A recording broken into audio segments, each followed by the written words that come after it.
सिपाही जी इधर खड़ा जे, ए सिपाही जी इधर खड़े हैं। सिपाही जी पेंशन मिलता है? नहीं मिलता है ना। 2004 के बाद से पेंशन नहीं मिलता है। कांग्रेस पार्टी की सरकार बनने दीजिए, अगर एमपी को पेंशन मिलेगा, प्रधानमंत्री को पेंशन मिलेगा, तो सिपाही को भी पेंशन देना पड़ेगा। और बहनों, नौजवान दोस्तों, दुकानदारी करने वाले, बिजनेस करने वाले, नौकरी करने वाले, मैं दिल्ली के एक एक बासिंदे से ये कहने के लिए आया हूं कि भाजपा पिछले 25 साल से दिल्ली को अपमानित कर रही है। इस सभा को और जोशीला बनाएं।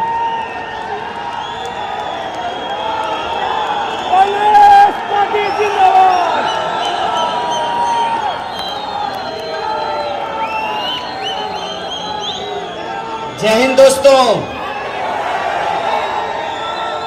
मंच पर उपस्थित भारतीय राष्ट्रीय कांग्रेस के तमाम वरिष्ठ नेतागण, आम आदमी पार्टी के स्थानीय विधायक और इस सभा की अध्यक्षता कर रहे दिल्ली प्रदेश कांग्रेस कमेटी के माननीय अध्यक्ष जी, उपस्थित साथियों और अलग अलग जगह से आए हुए कांग्रेस परिवार के हमारे जाबाज कार्यकर्तागण, आप सबका मैं कांग्रेस पार्टी की ओर से बहुत हार्दिक अभिनंदन करता हूं और मैं आपको बहुत धन्यवाद देता हूं कि जो प्यार दिल्ली कांग्रेस परिवार ने मुझे दिया है, जो परिवार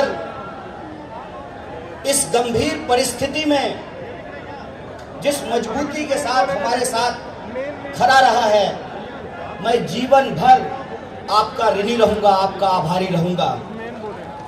आप सब जानते हैं कि थोड़ी ही देर में हमारे लोकप्रिय नेता, हमारे जननेता, जिन्होंने पूरे देश को कन्याकुमारी से लेकर कश्मीर तक, मणिपुर से लेकर मुंबई तक देश को जो जोड़ने का काम किया है, जो भाजपा की दहशत वाली राजनीति है, जो बांटने की राजनीति है, जो नफरत की राजनीति है, उस नफरत की राजनीति के खिलाफ हम नौजवानों के भीतर जो साहस भरने का काम किया है, आदरणीय राहुल जी थोड़ी देर में यहां पहुंच रहे हैं, आप सब उनका संबोधन सुनेंगे।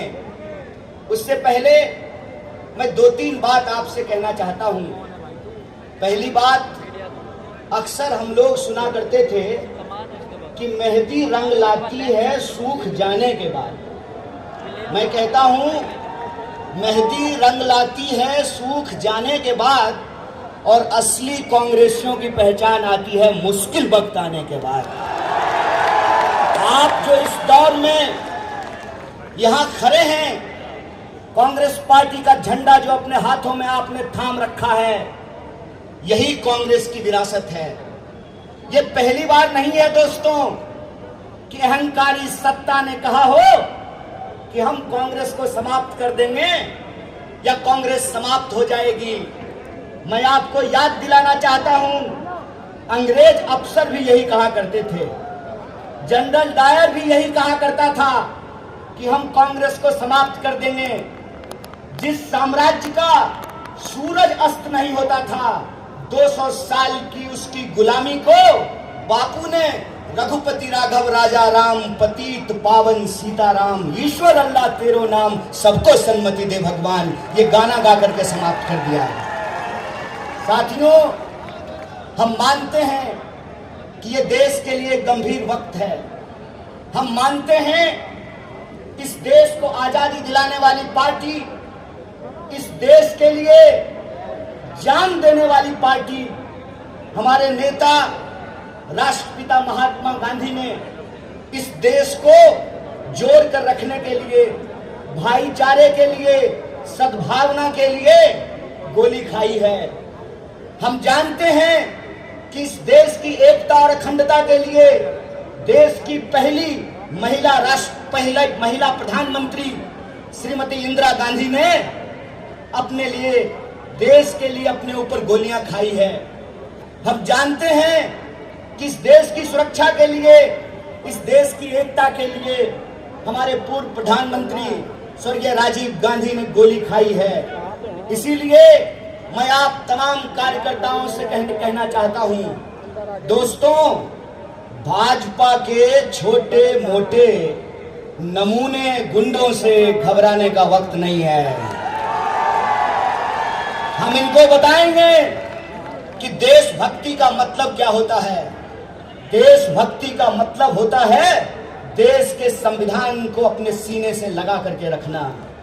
देशभक्ति का मतलब होता है इस देश के भीतर रहने वाले जो 140 करोड़ लोग हैं, चाहे वो किसी भी जाति या धर्म के हों, उनको भारतीय समझना और उनको बराबरी का हक और अधिकार दिलाना।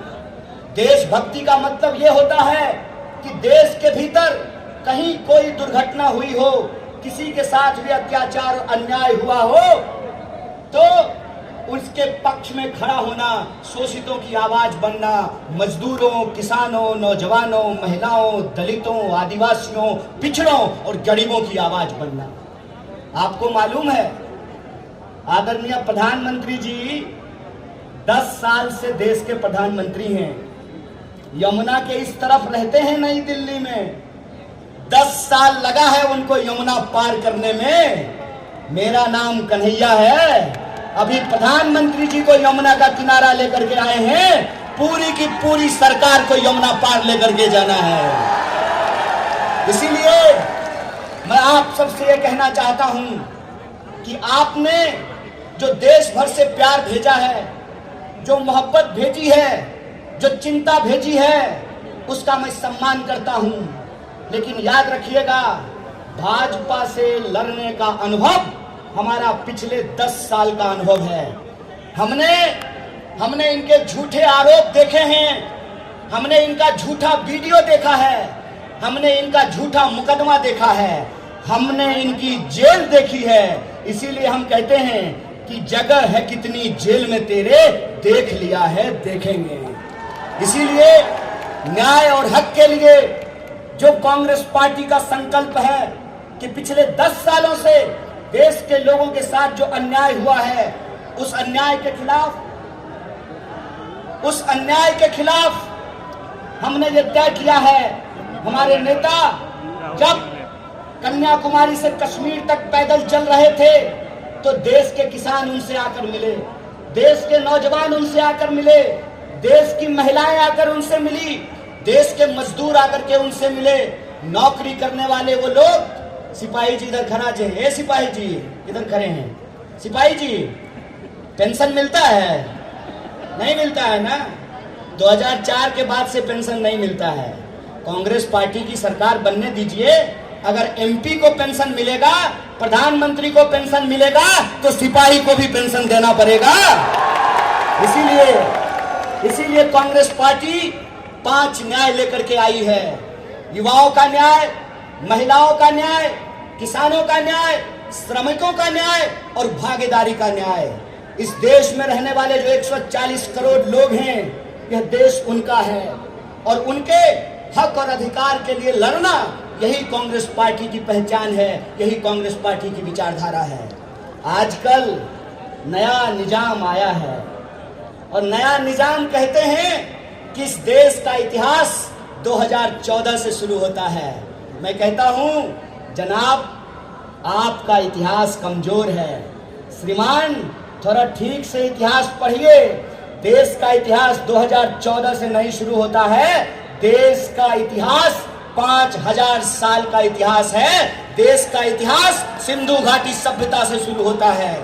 और भारतीय होने का मतलब क्या होता है? भारतीय होने का मतलब होता है लोगों के बीच में भाईचारा होना, प्राणियों के बीच में सद्भावना होना। और धर्म का क्या अर्थ होता है? धर्म का अर्थ होता है निर्बल को शक्ति देना। धर्म का अर्थ यह होता है कि लोगों के बीच में मोहब्बत फैलाना। धर्म का अर्थ होता है असमानता को समाप्त करके समानता को स्थापित करना। धर्म का मतलब होता है अन्याय को समाप्त करके न्याय को स्थापित करना। इसीलिए मैं आप सबसे कहने आया हूं, आज देश एक गंभीर परिस्थिति से गुजर रहा है। इस देश का सच्चा कांग्रेसी कार्यकर्ता होने के नाते वो पार्टी जो इस देश को आजादी दिलाई है, उस आजादी को बचाने के लिए जैसे हमारे पुरखों ने स्वतंत्रता सेनानी बनकर के इस देश को आजादी दिलाई है, उसी तरह से हम संविधान सेनानी बनकर के इस देश के संविधान की रक्षा करेंगे। बोलिए, आप संविधान सेनानी बनेंगे? दोनों हाथ उठा करके बोलिए, कोई हाथ नीचे नहीं रहना चाहिए। आप संविधान की रक्षा करेंगे? आप संविधान की रक्षा करेंगे तो संविधान के ऊपर हमला करने वाली इस पार्टी को हम कहना चाहते हैं, भाजपा को हम कहना चाहते हैं, अभी तो आप 10 साल के लिए शासन में आए हैं और 10 साल शासन में आकर के आपका ये मंसूबा बन गया है कि आप इस देश के संविधान को बदलना चाहते हैं। तो हम आपको कह देना चाहते हैं, हमारी विरासत इस देश की आजादी को लेकर लड़ने वाली विरासत है। हमारी विरासत राष्ट्रपिता महात्मा गांधी की विरासत है। हमारी विरासत डॉक्टर बाबा साहब भीमराव अंबेडकर की विरासत है। हमारी विरासत शहीद आजम भगत सिंह की विरासत है। और उसी विरासत पर चलते हुए कांग्रेस पार्टी ने इस देश की एकता और अखंडता को बना करके रखा। कांग्रेस पार्टी ने इस देश के लोगों को बराबरी का अधिकार दिया। बताइए, अगर संविधान नहीं होता, अगर संविधान की ताकत नहीं होती, तो क्या इस देश में हेलीकॉप्टर पर उड़ने वाला और जूता सिलने वाला का वोट बराबर होता क्या? ये संविधान की ताकत है। इस संविधान की रक्षा करना है हमको। इसीलिए हम आप सबसे ये आग्रह करने के लिए आए हैं, ये लाख कोशिश कर लें, ये लाख गुमराह करने की कोशिश करें, ये लाख आपको चाय की दुकान में, ट्रेनों में, बसों में, दफ्तरों में, व्हाट्सएप ग्रुप पर, शादी में, ब्याह में, लगन में आपको अपमानित करने की कोशिश करें, सीना ठोक करके कहिए कि हम बापू के सिपाही हैं, हमने हंसते हंसते गोली खाई है, इस देश को बचाने के लिए आखिरी सांस तक संघर्ष करेंगे। यह बात आपको पूरे गर्व से कहना चाहिए, पूरे अभिमान से कहना चाहिए।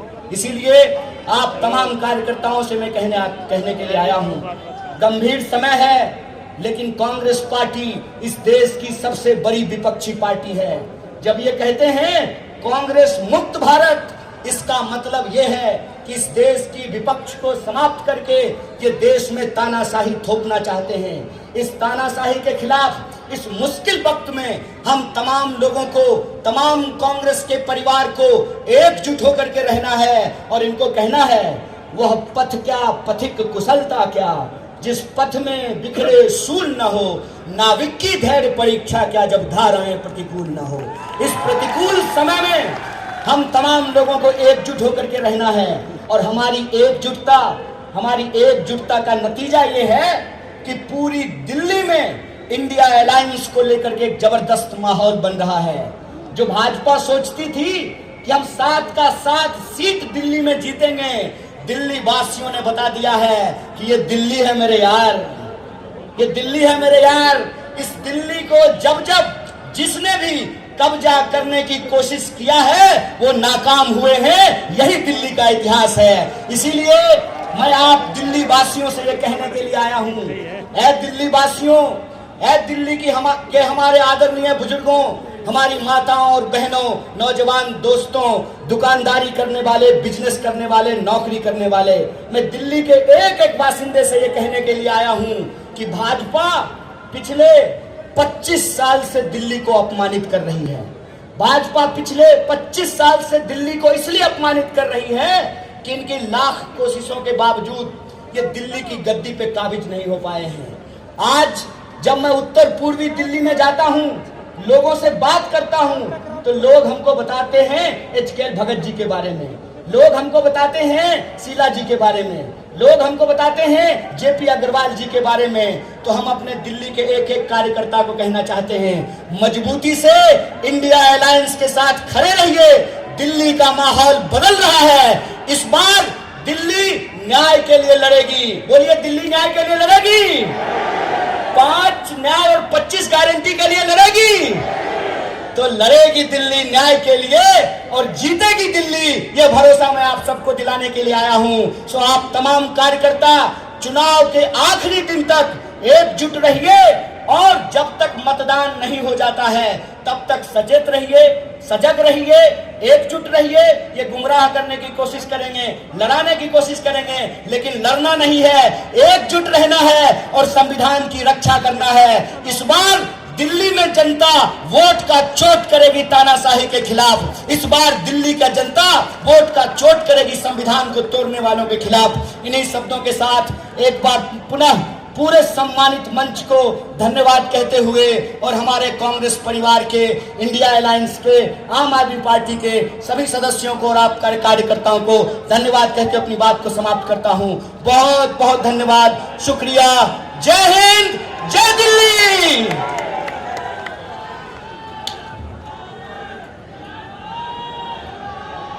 बहुत बहुत धन्यवाद कन्हैया जी। हमारे बीच सभा, अगर आपने हमारा अभी तक चैनल सब्सक्राइब नहीं किया है तो कृपया चैनल सब्सक्राइब कर लें, लाइक करें, शेयर करें, कमेंट करें। तो मिलते हैं फिर किसी और खबरों के साथ। नमस्कार।